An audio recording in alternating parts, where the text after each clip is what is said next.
Yo, how's it going? Welcome to my Moverdi channel. If you haven't been subscribed, please show your support, like, comment, really appreciate it.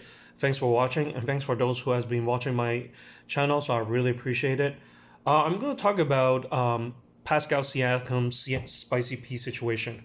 So for a number of years now, in the past year, there are always trading rumors that the Raptors want to trade him away, but the asking price was so high that all the GMs from other league are not willing to give up. So that's why he's still with the team.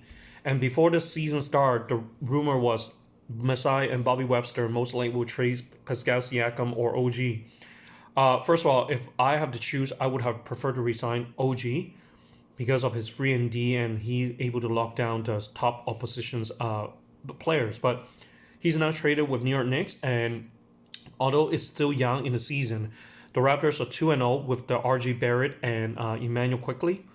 And Siakam have been really shooting the ball and playing very well, showcasing the different variety of ways that he can score. He has been scoring like 25 points, 28 points in the past two games.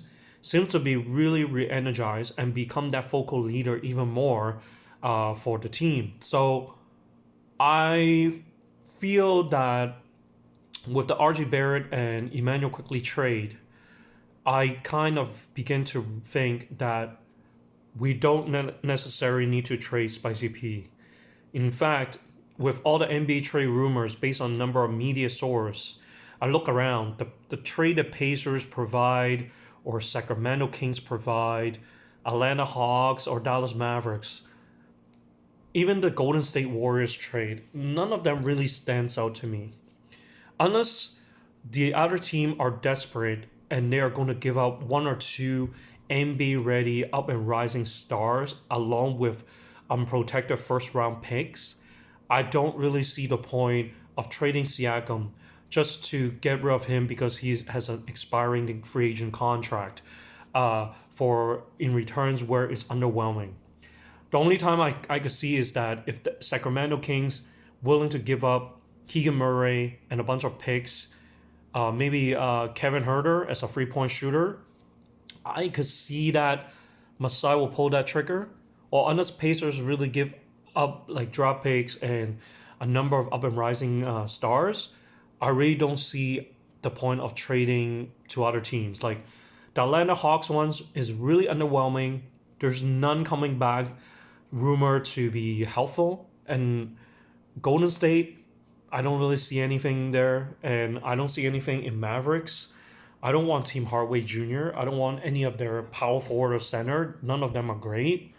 So there's no point to trade away the Siakam. Like looking at all the NBA trade rumors of what could be coming back, none of them are better than Siakam. So if that's the case, I'd rather have Siakam to play out this year and try to resign him to a 3 year, 4 year contract. Think about it. He's relatively healthy.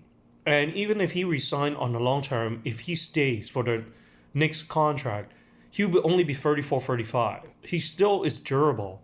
It's just that ideally you want to get somebody in return who are up and rising and align more with the Scotty Barnes, quickly RJ Barrett age were around 22 to 24. But otherwise, him at 29, 30 is still doable.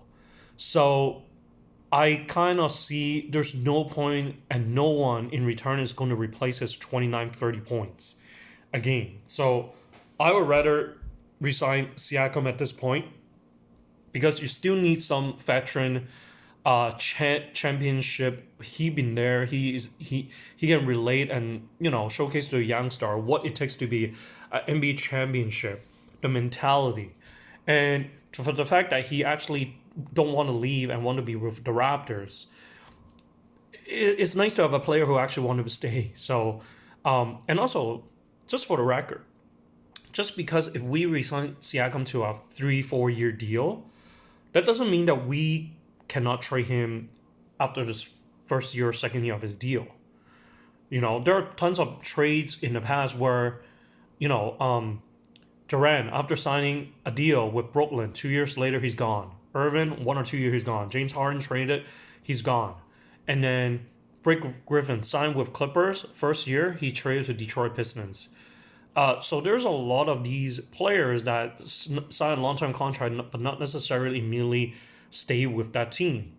You know, the Raptors will have team control to flip him to another team. So I feel unless there's a blown away deal for Masai and Bobby Webster to consider, there's no need to trade Pascal Siakam this year, because the GM will try to lowball Siakam, the Masai, and knowing that he's expiring, so he need to get rid of him because he doesn't want Fred VanVleet 2.0 and let him walk and get nothing, right?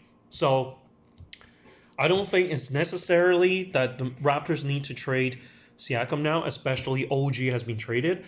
If OG was still around and Siakam is around, yes, then there's a desperation that you want to do something.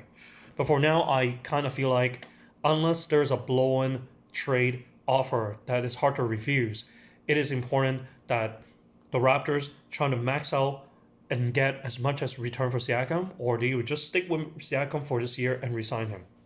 That's my take. What's your thought process? Mulverney is out here.